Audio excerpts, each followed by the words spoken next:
assists, always on the triple-double watch when it comes to Troy Taylor. Yep, he is a true floor general. He runs the whole team. He gets everybody else shots. He keeps possessions alive with offensive rebounds, and he's been very effective so far tonight. As I mentioned, Garrett Kelly, the head coach of the Scarborough Basketball Club, who's in a battle for first place with Durham United, coached by former Raptor Milt Palacio. And Abdi Ali was asking Coach Kelly who wins the battle for first place. Still a lot of time left in this season. Can't really answer that question as of yet right now, but you guys did have 2 battles on the weekend with Durham United.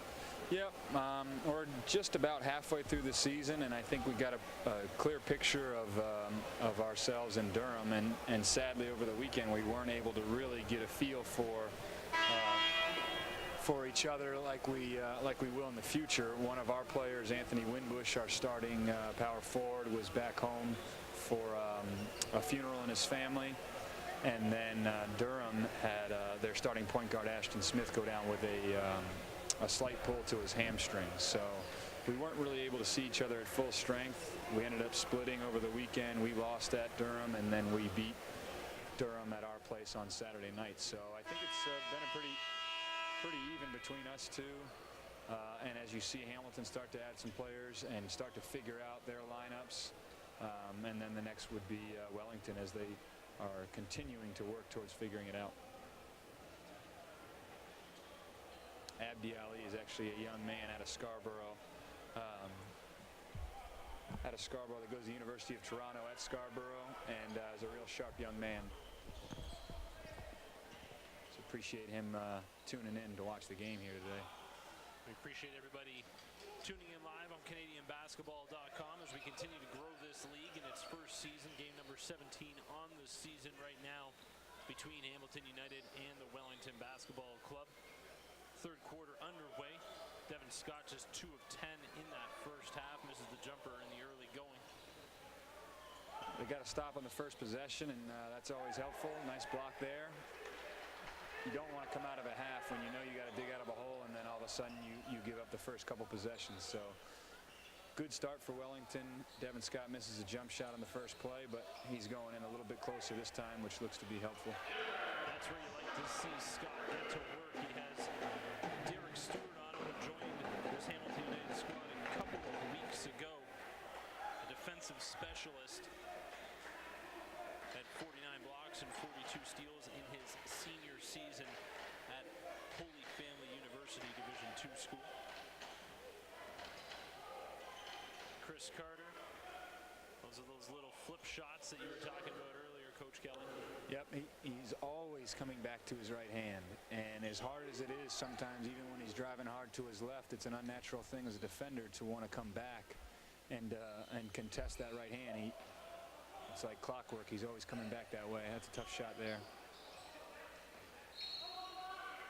I don't think either player knew who that was off of, and they were kind of trying to decide as they were both going for the loose ball there, but it's going to be Wellington that retains possession.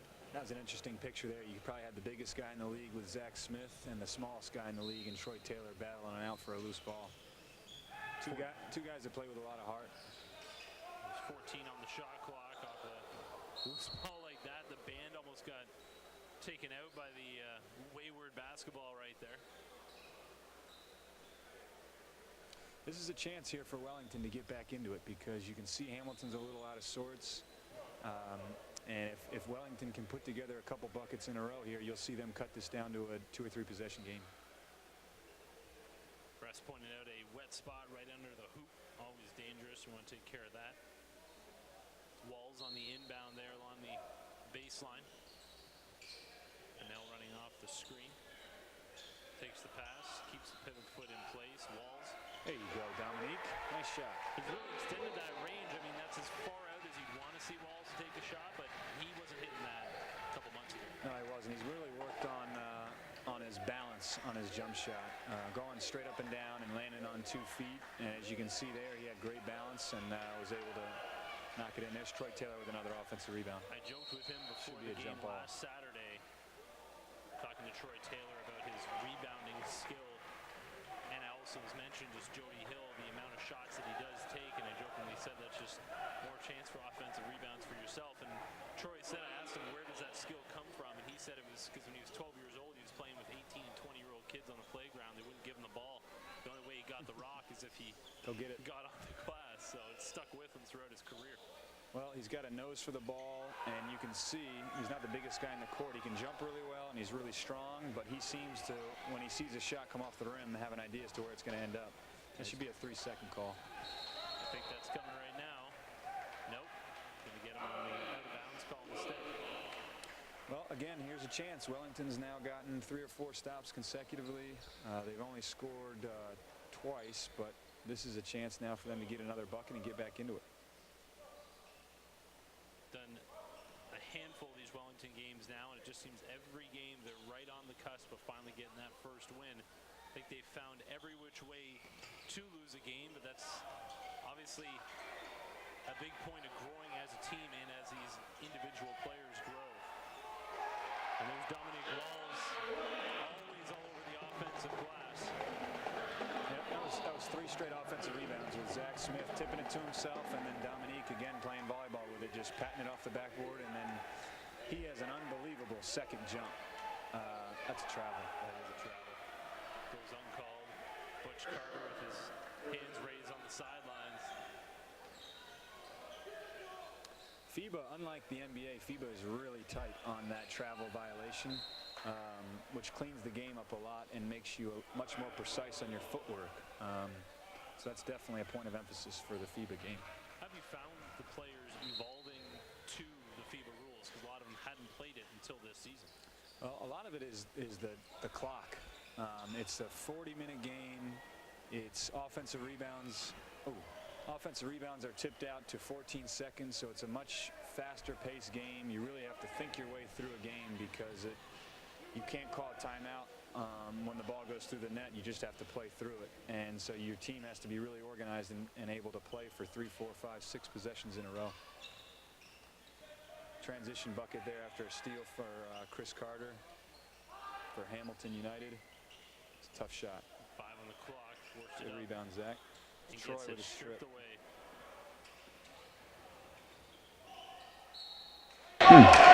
You saw the best and the worst.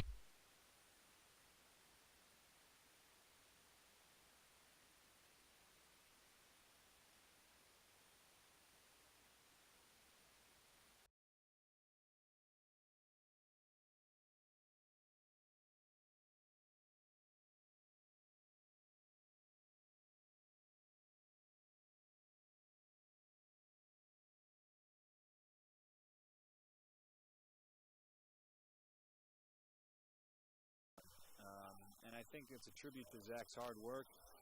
You can see right here you have an opportunity to see him get up the court, and he can run a little bit, but sometimes he struggles at point-blank range next to the rim. He's not really an explosive athlete. This is where you'll see him get a little bit gassed because this is 4 straight trips now.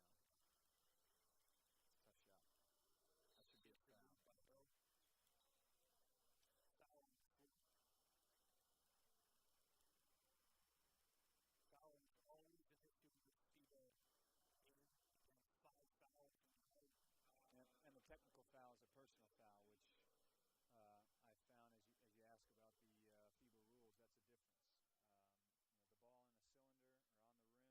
or defense. That's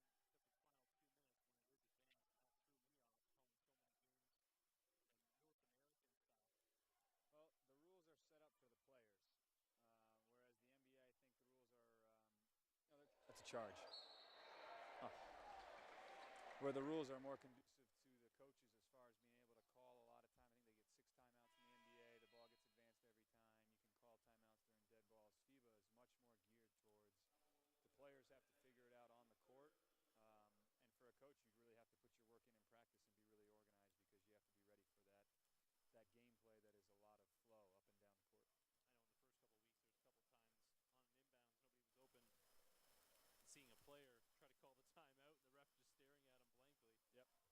Well, it's good that they don't call a technical foul like they would in NCAA, where you don't have a timeout, you try to call and you get a tee. The ref just looks at you and says, "I'm not helping you." He almost banked that free throw in. I don't think he called bank either. No. Derek Stewart missed. Nice pass. Pennell not known for that long-range game, but had to take that shot. He was so wide open off a great dime.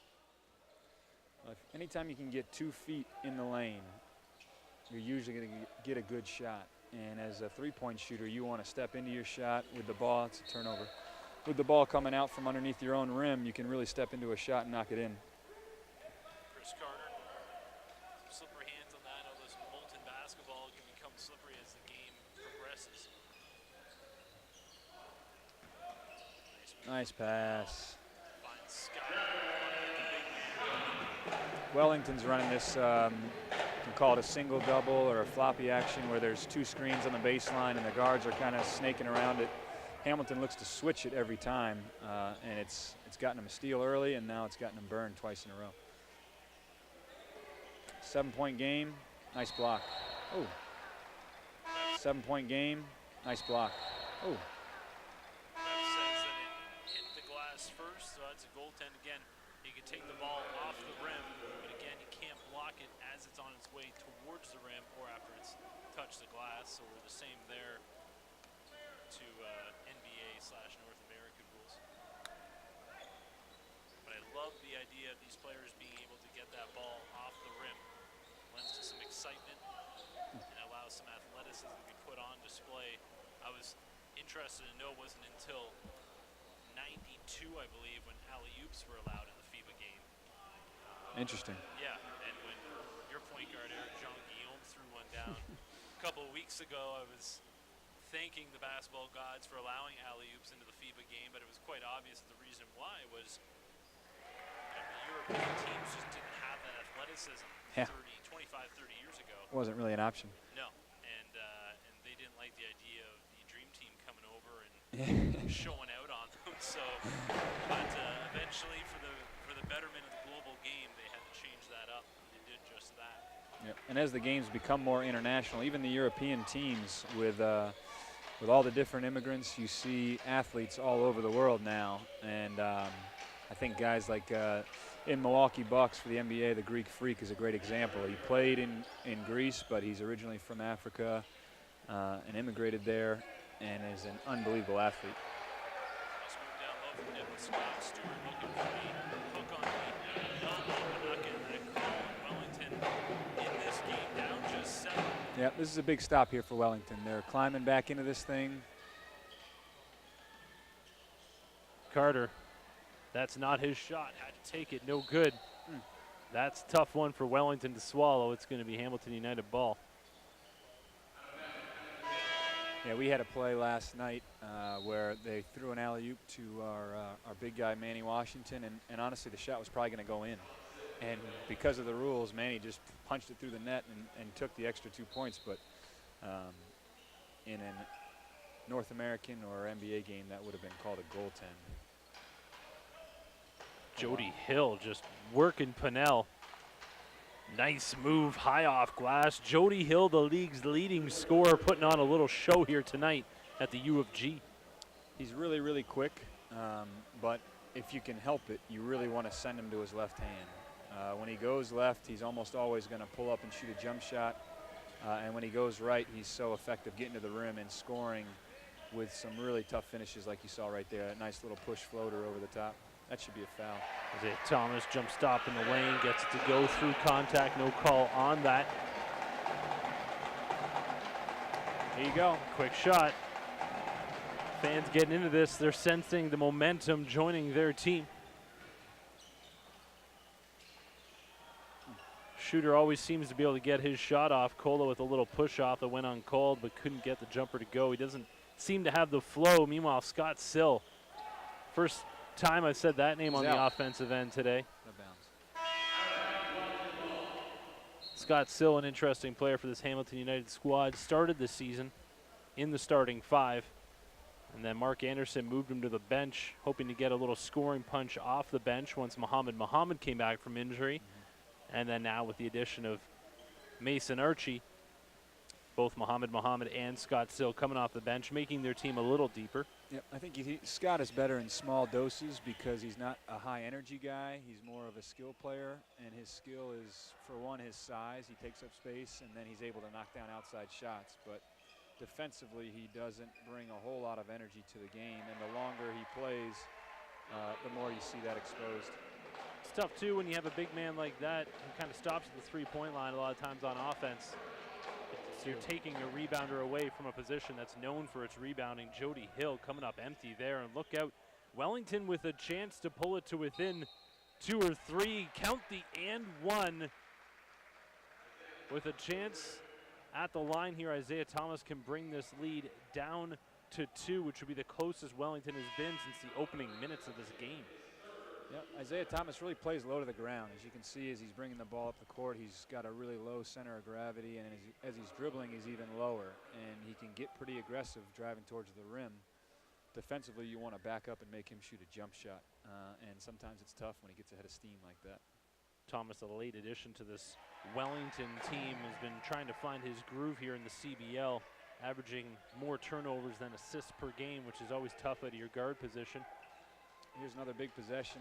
Wellington's got to figure out what they're doing on the ball screen there. Still launching. Yep, it's a three-pointer. 5-point lead. Never scared to take that shot, Scott Sill. No, you know, as you said, it takes when he's standing out on the perimeter, it takes one of your rebounders away, but it also stretches.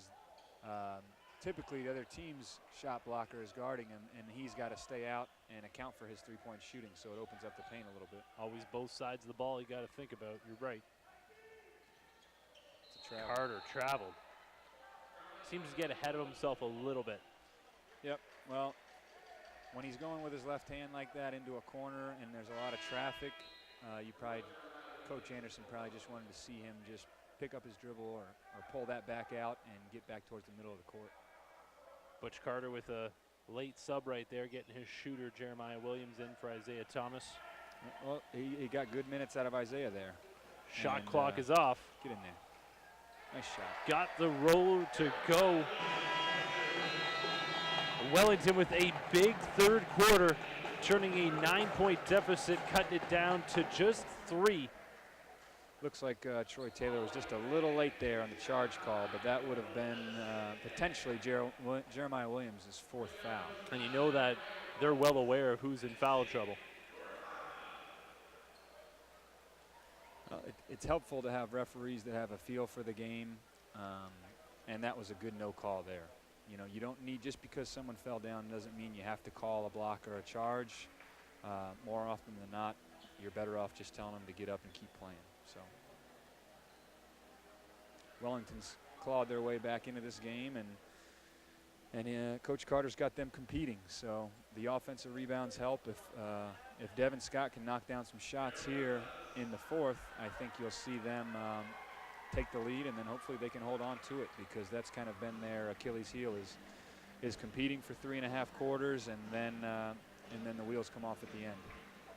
Definitely seen improvement with this Wellington team, and as mentioned, with Butch Carter as an interim head coach, that switch over from the previous coach to this coach, and then Coach Carter has so many things going on with the league in general right now. He's admitted to me just hadn't been able to put in the time off the early going, but as you mentioned, this week, a full week of practices, and you definitely see the difference. And it's just a matter of time until this Wellington squad gets into the win column. Right. Well, and it's a microcosm of what you saw with Coach Carter when he was working with the Raptors. It's not a quick fix. He's not going to make a guy better in 2 days or in one workout. He's going to open up his mind, and he's going to challenge these guys to think and to think their way through a basketball game. And it's a process. It takes a lot of time. And you can see in the last 3 weeks that he's been with these guys, they've gotten to the point now where they can compete for 30,